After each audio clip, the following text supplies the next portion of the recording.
네, 오늘 하이델베르 교리문답 38, 39문 오늘 하겠습니다. 38, 39문 두 문답을 오늘 하겠습니다. 주보를 참조하시고 38문 먼저 제가 읽겠습니다. 제38문 왜 그리스도께서 재판관인 본디오 빌라도 치하에서 고난을 받으셨습니까?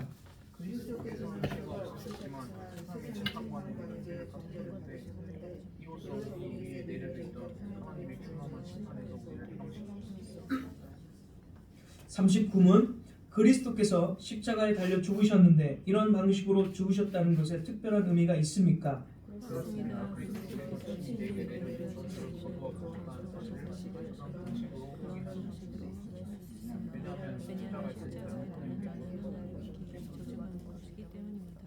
네, 오늘 38, 39문에 대해서 말씀을 드리겠습니다.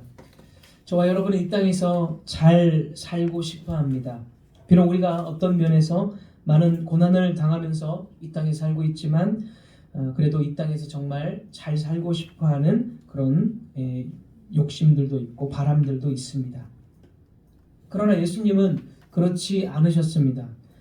예수님은 특별히 고난 받으시기 위해서 이 땅 가운데 오신 것입니다. 베들레헴의 구유에서 마지막 갈보리의 십자가까지 예수님의 전생에는 매 순간순간이 다 고난의 삶이었습니다. 그런 고난의 절정은 예수님의 생애의 마지막 순간에 있었습니다. 우리는 예수님이 고난 받으심이 어떤 것인지를 알기 위해서 예수님의 생애의 마지막 순간에 일어난 일에 대해서 주목할 필요가 있습니다.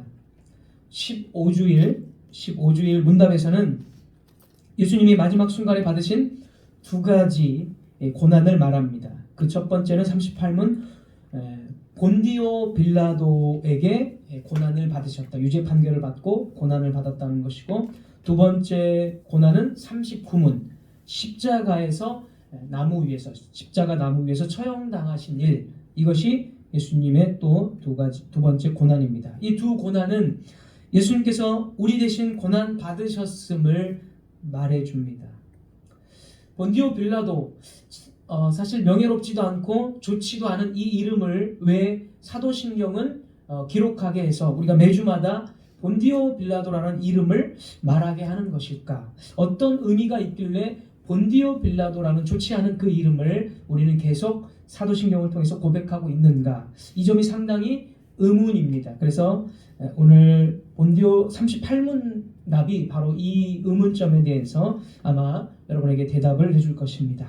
이 본디오 빌라도는 AD 26년부터 36년 동안 약 10년 동안 유대의 이 총독으로 다스렸습니다.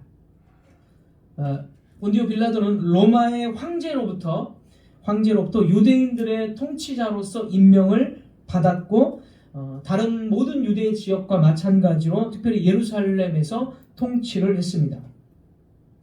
유대인 역사가 요세푸스나 필러에 의하면 본디오 빌라도는 매우 잔인하고 교활한 기회주의자였다고 기록하며 많은 유대인들의 반란이 있었을 경우 무력으로 진압하고 학살을 일삼았다라고 기록을 했습니다. 그래서 이 유대인들은 본디오 빌라도를 아주 미워했습니다. 그들은 본디오 빌라도가 무정하고 냉혹했고 또 자기들을 다스리는 로마를 상징하기 때문에 빌라도를 계속 미워할 수밖에 없었던 것입니다. 그러나 그럼에도 불구하고 유대인들은 성경에서 이 빌라도의 이 권세가 단지 인간의 권세가 아니라 하나님께서 세우신 권세라는 사실은 인정을 했습니다. 예를 들어 유대인들은 십계명 같은 경우 보면 십계명의 제5계명 내 부모를 공경하라라는 이 계명이 있는데, 이 계명이 단순히 인간의 차원에서 공경하라는 것이 아니라 유교라든지 이전에도 말씀드린 적이 있지만 유교에서도 부모를 공경하는 것이 있습니다. 그런데 유교와 기독교의 차이점은 유교는 인간의 도리로서 부모를 공경하는 것이 인간의 마땅한 도리라고 말하지만 성경은 왜 우리가 부모를 공경해야 하냐면 부모는 하나님이 세우신 권위자, 하나님을 대신하는 가정의 권위자이기 때문에, 자녀에 대한 권위자이기 때문에 부모를 공경하라 이렇게 성경은 말합니다. 이 차이가 근본적인 차이입니다.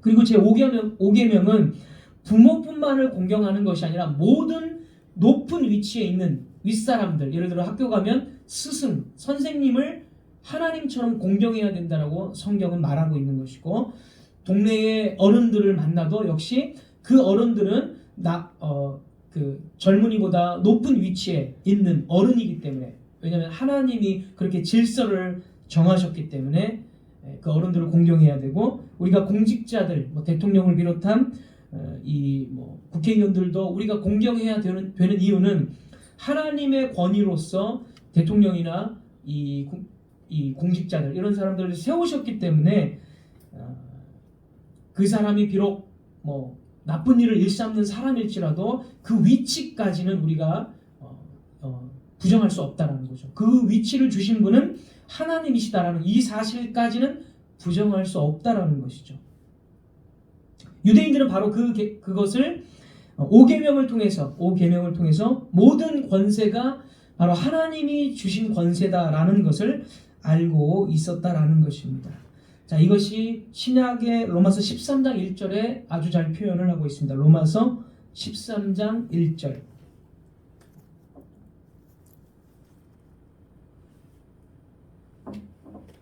각 사람은 위에 있는 권세들에게 복종하라. 권세는 하나님께로부터 나지 않음이 없나니 모든 권세는 다 하나님께서 정하신 바라.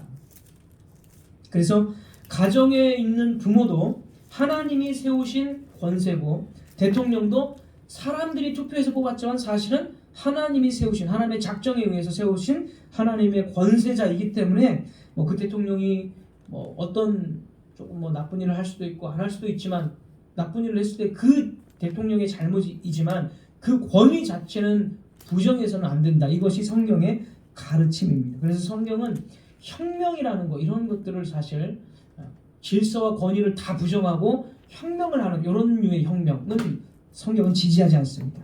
항상 하나님의 질서 가운데 살아야 됩니다. 자, 그래서 빌라도 역시 로마의 총독이지만 당시 유대 사회의 통치자로서 하나님이 세우신 자라는 사실을 인정한다라는 것입니다. 예수님께서도 이렇게 말씀을 하셨습니다. 요한복음 19장 10절 11절. 요한복음 19장 10절 11절.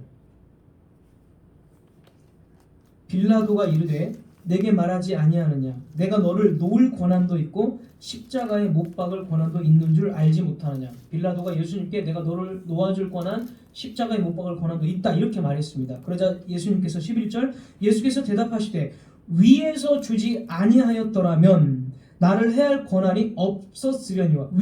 하나님께서 하늘에서 빌라도에게 그 권한을 주지 않았더라면 나를 해할 권한이 없다. 그러니까 빌라도의 권한이 하나님께서 주신 권한이다라고 예수님께서도 분명히 인정을 하신 것입니다. 따라서 빌라도의 배후에는 하나님이 계십니다. 빌라도는 당시에 하나님의 종이고 유대 백성들을 다스리기 위해서 하나님께서 세우신 도구이다라는 것입니다.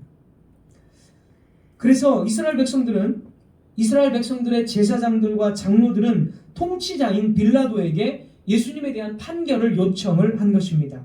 요한복음 18장 38절에 보면, 요한복음 18장 38절입니다. 빌라도는 이렇게 말합니다. 나는 그에게서 전혀 어떤 죄도 찾지 못하겠다.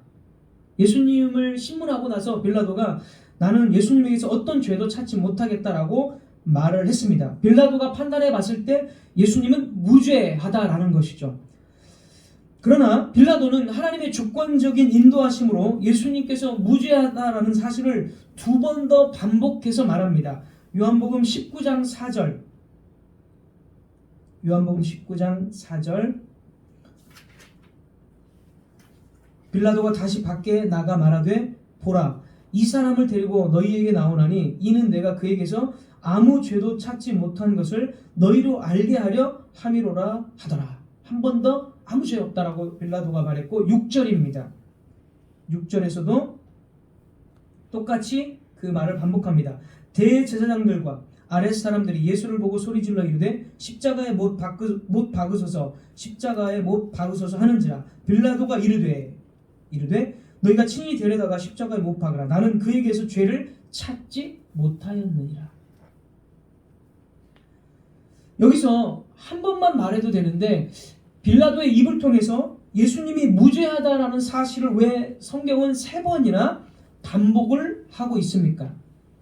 성경은 예수님의 무죄를 한 번만 말해도 되는데 3번이나 반복을 하면서 예수님의 무죄는 너무나 중요하고, 특별히 빌라도의 입을 통해서 예수님의 무죄가 3번이나 강조된다라는 것은 빌라도의 그 입이 그냥 빌라도 개인의 의견이 아니라는 것을 강조해 주는 것입니다. 자, 빌라도의 판결은 인간 빌라도의 판결로만 봐야 할까요? 그렇지 않다라는 거죠. 앞서 제가 말씀드렸다시피 유대인들의 통치자인 빌라도를 세우신 분은 하나님이시고 모든 통치자의 권세는 하나님이 정하신 바다. 로마서 13장 1절 말씀을 드렸죠. 그래서 빌라도를 세우신 하나님, 그리고 빌라도의 입을 통해서 예수님의 무죄를 3번이나 말했다는 것은 예수님의 무죄를 결국 누가 말씀하신 거예요? 하늘의 하나님께서 빌라도의 입을 통해서 예수님의 무죄를 3번이나 말씀을 하신 것입니다. 빌라도는 통치자라는 직분자로서 하나님의 대리자로서 하나님의 목적, 하나님의 판결을 대신 말한 것입니다. 하나님의 대사로서 빌라도는 예수님에게 잘못이 없다라고 판결했고, 우리 편에서는 빌라도의 입의 판결을 통해서 예수님에 대한 누구의 판결을 듣는 겁니까? 하늘에 계신 하나님의 판결을 듣는 것입니다. 하나님께서는 하늘에서 빌라도의 입을 통해서 예수님은 죄가 없다라고 선포를 하신 것입니다. 그러나 잘 알다시피 빌라도는 어땠습니까? 그는 자기가 옳은 대로 자기가 생각한 대로 판단하지 않고 그는 이제 정치적인 입장에서 유대인들에게 어떤 더 인기와 어떤 그 명예들을 정치적인 입장을 더 잘 확보하기 위해서 그는 유대인들의 압력에 굴복을 했습니다. 정치적인 입장에서 예수님을 유대인들이 원하는 대로 해주어야 자신의 정치적 입장이 더 좋기 때문에 예수님을 이제 유대인들이 말하는 대로 십자가에 못 박게 사형 선고를 내려주는 것입니다. 여기서 빌라도는 하나님께서 세우신 그 권세를 악용한 것이죠. 하나님께서 빌라도를 세우신 것은 하나님의 공의대로 정의대로 다스리고 통치하라는 뜻으로서 빌라도를 세웠지만, 빌라도는 자신의 욕심과 정치적인 입장에 따라서 판결을 제대로 하지 않고 그 책임을 회피하려고 했습니다. 이렇게 통치자 본디오 빌라도는 무죄한 예수님을 십자가에 못 박도록 내어주셨다라는 그 죄를 짓게 되었습니다. 자, 그래서 우리는 여기서 본디오 빌라도가 예수님이 죄가 없음을 알고도 십자가에 못 박게 내어준 일에 대한 책임을 기억함과 동시에 빌라도의 배후에 있는 주권적인 하나님의 손을 보아야 할 필요가 있습니다. 자, 이 문제의 본질은 하늘에 계신 하나님께서는 유대인의 비난과 달리 예수님을 무죄로 보셨다는 것이고, 그리고 그럼에도 불구하고 예수님을 넘긴 책임은 빌라도에게 있다. 빌라도가 그 죄의 값을 받아야 한다라는 것입니다.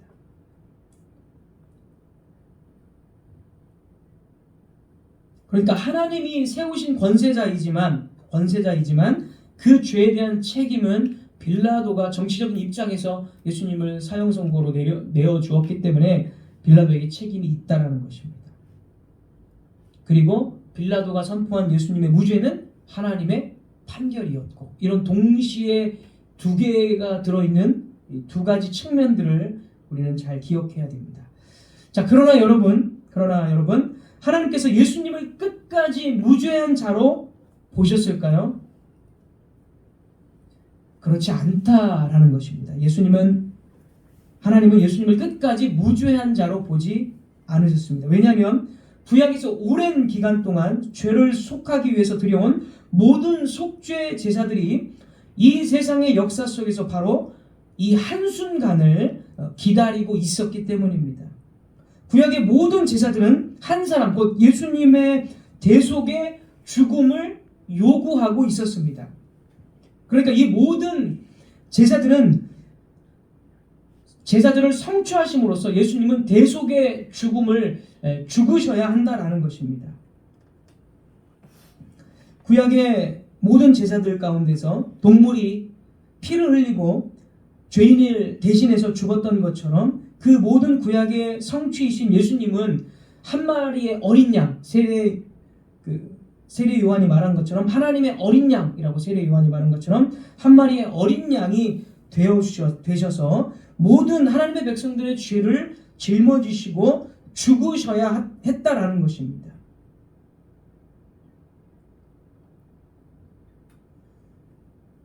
그래서 하나님께서는 예수님을 끝까지 무죄한 자로 본 것이 아니라 이제 하나님의 모든 백성들의 죄를 예수님에게로 옮기시고 그 예수님을 대속의 죽음으로 죽이셔야 한다라는 것입니다. 예수님이 죄를 짊어지셨기 때문에 이제 죽으셔야 한다라는 것이죠. 예수님은 분명히 무죄하시고 죄로부터 자유로우십니다.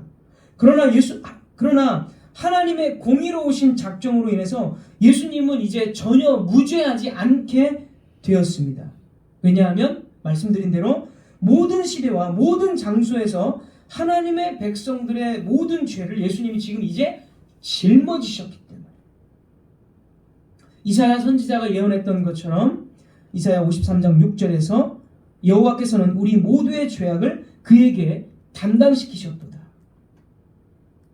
하나님께서는 아브라함의 그 죄성, 아브라함의 잘못된 판단들, 아브라함의 모든 불순종을 예수 그리스도께 담당시키셨고 다윗의 간음과 다윗의 그 살인의 죄를 예수님께로 담당시키셨고 예수님을 만나기 이전 바울이 교회를 핍박하고 교회를 멸절시키려 했던 그 모든 죄악들을 예수님께로 담당시키셨기 때문에 이 예수님은 정결하신 하나님의 눈에 견딜 수 없는 악한 자가 되셨다라는 것입니다. 하늘에 계신 하나님은 눈이 정결하셔서 악을 참지 못하십니다. 하박국 1장 13절 주께서는 눈이 정결하심으로 악을 참아 보지 못하시며. 그래서 이 빌라도의 법정에서 하나님께서는 한 죄인, 모든 시대에 선택된 모든 사람들의 죄를 짊어지신 그 사람 예수 그리스도를 보셨습니다.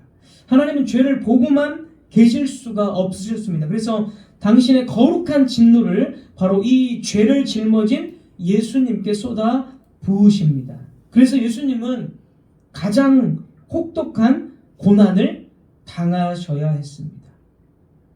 그는 하나님께 맞으셨습니다. 그는 실로 우리의 죄악과 우리의 부정함 때문에 고난 받으셨습니다. 빌라도가 하나님의 목적을 이루기 위해서 나는 그에게서 잘못을 발견할 수 없다라고 말해서 예수님이 무죄하시고 예수님이 죄로부터 자유로우시다라는 사실을 우리는 앞서 이렇게 지적을 했습니다.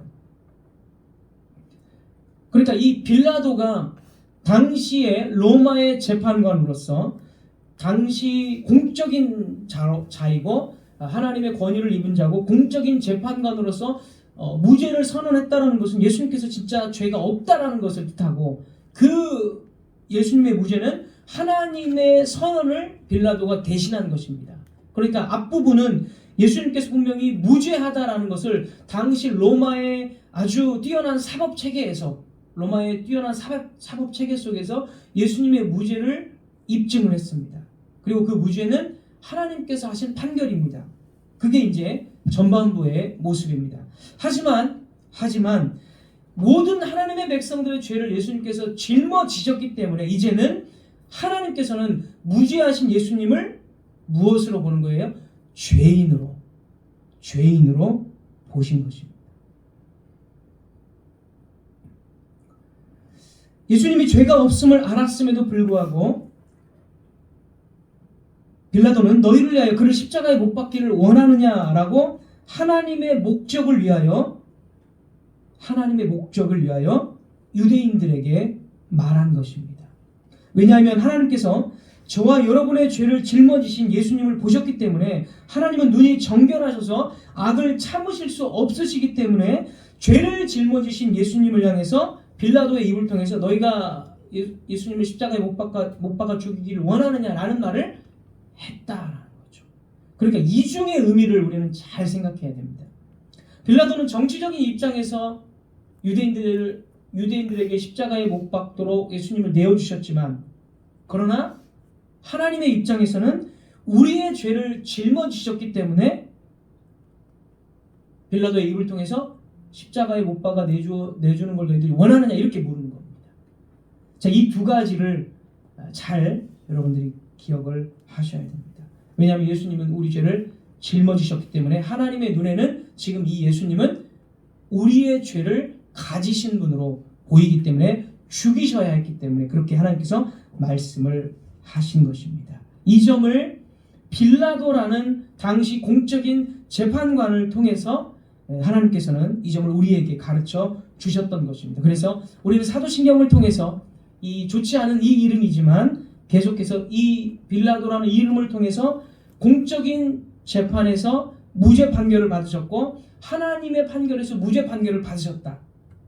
예수님이 이 점을 기억하시고, 그러나 우리의 모든 죄들을 하나님의 백성들의 죄를 짊어지셨기 때문에 하나님은 예수님을 십자가에 죽이셨다. 이렇게 이 두 가지를 빌라도를 통해서 하셨다. 이게 정리한 것을 말씀드린 겁니다. 그래서 우리는 사도신경을 통해서 빌라도라는 그 이름을 매주마다 고백을 하는 것입니다. 자, 이 점을 꼭 여러분 기억하시고, 이와 반대로 이제 예수님의 그 무죄하심, 그와 반대로 우리는 죄가 있다라는 것입니다. 우리의 뻔뻔스러움, 우리의 이기적인 행동, 우리의 분노와 욕망들, 우리의 탐욕, 이 모든 악들이 우리 안에 있습니다. 그렇다면 이 모든 악에 대해서 하나님께서는 우리에게 어떻게 반응하십니까? 하나님께서는 정말 거룩하시기 때문에 아까 말씀드린 대로 하나님 앞에 우리의 죄가 드러난다면 하나님은 맹렬한 진노를 보이십니다. 선지자 나훔은 하나님의 이 맹렬한 진노를 이렇게 묘사합니다. 나훔 1장 6절, 나훔서 1장 6절, 누가 능히 그의 분노 앞에 서며 누가 능히 그의 진노를 감당하랴. 그의 진노가 불처럼 쏟아지니 그로 말미암아 바위들이 깨지는도다. 나훔 1장 6절이었고 그 앞절도 보면 5절도 보면 그로 말미암아 산들이 진동하며 작은 산들이 높고 그 앞에서는 땅 곧 세계와 그 가운데 있는 모든 것들이 솟아오르는도다. 나훔서 1장 5, 6절을 통해서 우리는 하나님의 진노가 얼마나 맹렬한 것인지를 알게 됩니다. 하나님께서는 소멸시키는 불이시기 때문에 악이 있을 때에 당신의 눈에서 악이 발견될 때 이 맹렬한 진노를 그 악인에게 쏟아 부으십니다. 저와 여러분이 받아야 할 이 거룩하신 하나님의 진노가 저와 여러분이 받아야 되는데 이 하나님의 진노가 누구에게 쏟아졌다는 겁니까? 바로 갈보리의 십자가 위에 예수 그리스도께 하나님의 맹렬한 진노가 쏟아졌다라는 것입니다. 로마인들은 사람들을 죽이는 가장 잔인한 방법들을 생각해냈습니다.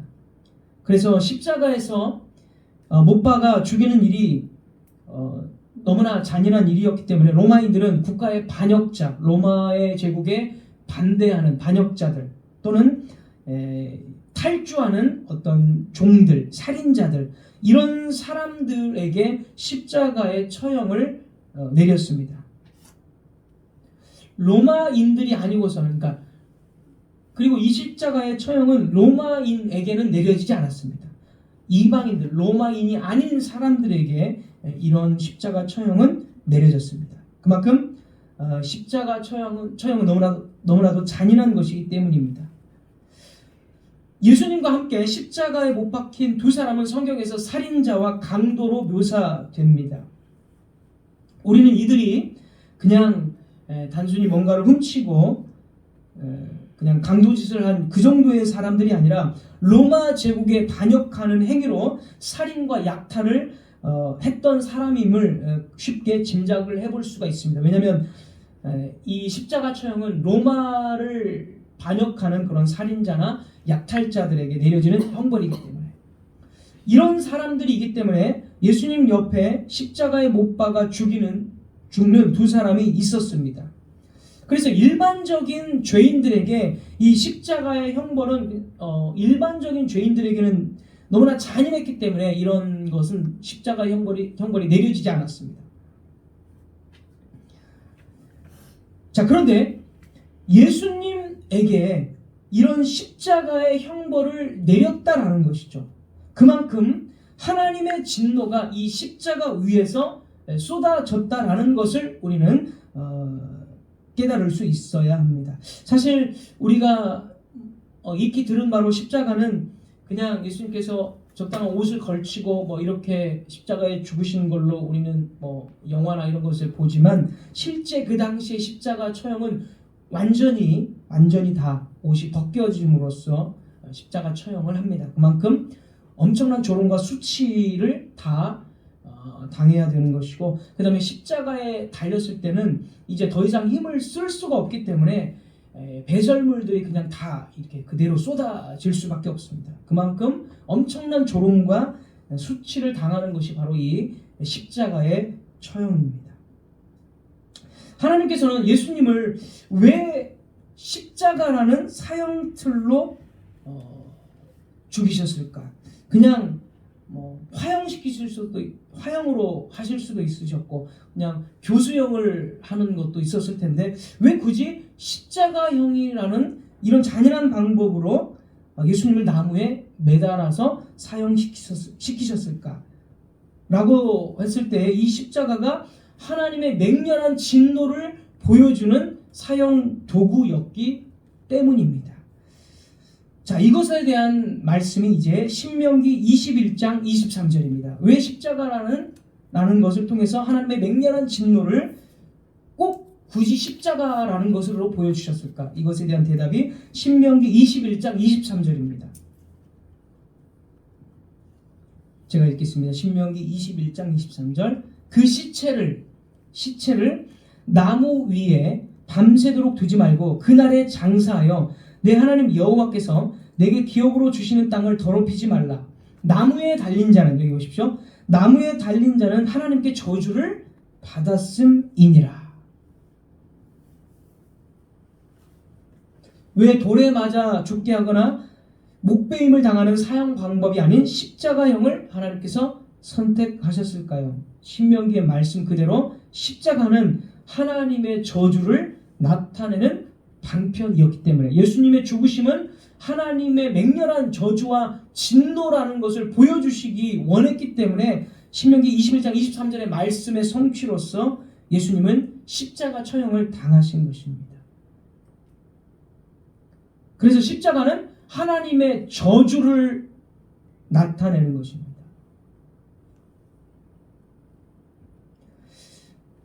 하나님의 저주받은 자 예수 그리스도.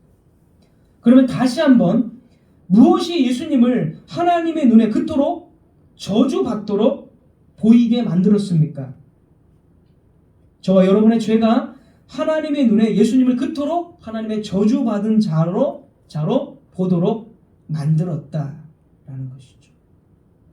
오늘 여러분은 여러분의 추악한 죄가 얼마나 심각한지를 알기를 원하십니까? 예수님께서 십자가 위에서 경험하신 하나님의 진노와 저주가 어떤 것인지를 보면 우리의 죄가 얼마나 심각한 것인지를 알 수가 있습니다. 모든 하나님의 백성들의 죄를 짊어지신 그 무게와 하나님의 은혜가 완전히 차단되어 버림받고 저주받은 그 고통을 우리가 생각해 본다면 우리의 죄가 얼마나 무서운 것이고 얼마나 무거운 것임을, 상상할 수 없는 것임을 우리는 깨달을 수 있게 됩니다. 진실로 누가 하나님의 분노 앞에 서 있을 수 있겠습니까? 누가 맹렬한 하나님의 분노를 참아낼 수 있겠습니까? 사랑하는 성도 여러분, 우리는 늘 죄와 함께 생활하기 때문에 이 하나님의 저주 외에 저와 여러분이 달리 기대할 수 있는 것이 없습니다. 이런 하나님의 저주가 우리가 지은 죄에 대한 거룩한 하나님의 반응입니다. 지극히 높은 하늘에서부터 하나님께서는 사람들을 보십니다. 저와 여러분이 행동하고 말하고 있는 모든 것들을 다 그 생각까지 마음에 숨긴 것까지도 하나님은 다 보고 계십니다. 하나님은 그 눈이 정결하셔서 악을 그냥 보고 계신고만 하는 것이 아니라, 그냥 보고 계실 수 있는 분이 아니라, 참고 있는 분이 아니라 그 악을 보셨을 때 하나님의 무서운 진노를, 저주를 그 악에게, 그 악인에게 쏟아 부으셔야 합니다. 그래서 악인인 우리들이, 죄를 가지고 있는 우리들이 하나님의 진노를 받는다면 그 진노는 얼마나 엄청난 것이겠습니까? 그러나 여러분, 이런 하나님의 진노는 저와 여러분에게 내려지지 않았다라는 것입니다. 하나님께서 우리 한 사람 한 사람 맺으신 언약 안에서 우리에게 은혜를 베푸실 것을 약속하셨고, 당신과 함께 생명을 누릴 것을 우리에게 약속하셨다라는 것입니다. 하나님께서는 우리가 무죄하게 될 것을 약속해 주셨습니다. 여러분, 우리가 어떻게 무죄하게 될 수 있습니까? 우리가 어떻게 죄가 있음에도 불구하고 하나님의 맹렬한 진노를 받지 않을 수 있습니까? 바로 예수 그리스도께서 십자가의 저주를, 우리를 위해서 십자가의 저주를 받아주셨기 때문입니다. 예수 그리스도께서는 우리가 우리 죄에 대한 하나님의 진노를 경험하지 않도록 하시기 위해서 우리의 죄에 대한 하나님의 무시무시한 진노를 담당하셨습니다. 예수 그리스도께서 우리가 하나님의 저주로부터 자유롭게 되어서 하나님의 축복을 받도록 하기 위해서 우리 대신 하나님의 저주를 짊어지셨다는 것입니다.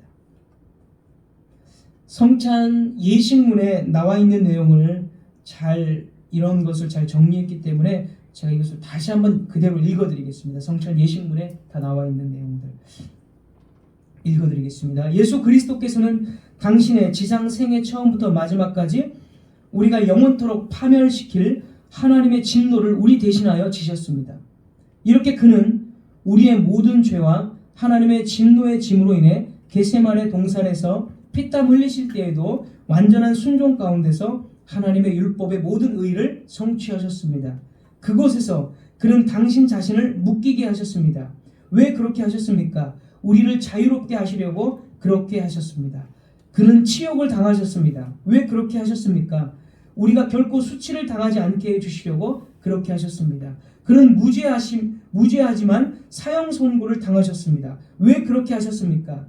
우리가 하나님의 심판대 앞에서 방면되게 해주시려고 그렇게 하셨습니다. 그는 당신의 복된 몸이 벌거벗겨져 십자가에 달리도록 허락하셨습니다. 무엇을 위해서 그렇게 하셨습니까? 우리의 죄 때문에 우리를 향하여 내려진 고소장을 십자가에 못 박아 없이 하기 위해서 그렇게 하셨습니다. 이렇게 하심으로써 우리 위에 내려진 저주를 스스로 지시고 우리는 당신의 축복으로 채우셨습니다. 성도 여러분, 여러분은 예수님께서 고난받으신 목적을 아십니까? 비록 죄가 없을지라도 그리스도께서는 세상 재판관에게 유죄 판결을 받으심으로 죄가 있는 우리가 하늘의 재판관에게 무죄 선고를 받도록 하셨습니다. 비록 죄가 없으실지라도 그리스도께서는 하나님에 의해서 죄가 있다고 선언되어 가능한 가장 혹독한 고난을 짊어지심으로 우리 위에 떨어질 하나님의 맹렬한 진노로부터 우리를 자유롭게 해 주신 것입니다. 그래서 지난주 37문답에서 37문답 제가 다시 한번 읽어드리면, 그리스도께서 유일한 속죄 제물로 고난 당하심으로 우리의 몸과 영혼을 영원한 정죄로부터 구속하시고 우리에게 하나님의 은혜와 의와 영생을 얻게 해 주셨다라고 고백합니다. 따라서 하나님의 복음을 참으로 받아들이는 성도는 십자가 위에 달리신 예수님께서 나를 대신하여 고난 받으셨습니다라고 고백합니다. 이러한 성도는 그리스도 예수 안에 있는 자들에게 결코 정죄함이 없게 하려고 우리의 죄가 예수님 위에 쌓이게 되었다라는 하나님의 은혜의 복음을 의지하는 것입니다. 그러므로 여러분, 오늘날 이 예수님의 은혜의 복음을 의지하지 않는 자들은 얼마나 위험천만한 세상을 살아가고 있는 것입니까? 오늘날 이 땅 위에 사는 70억의 사람들이 날마다 하나님에 대항해서 범죄하고 있습니다. 이 하나님께서는 오늘날도 여전히 눈이 정결하셔서 악을 참지 않으십니다. 하나님께서 분노하실 때 어린 양의 피로 정결하게 씻지 않는 사람은 누구도 하나님 앞에 서 있을 수가 없습니다.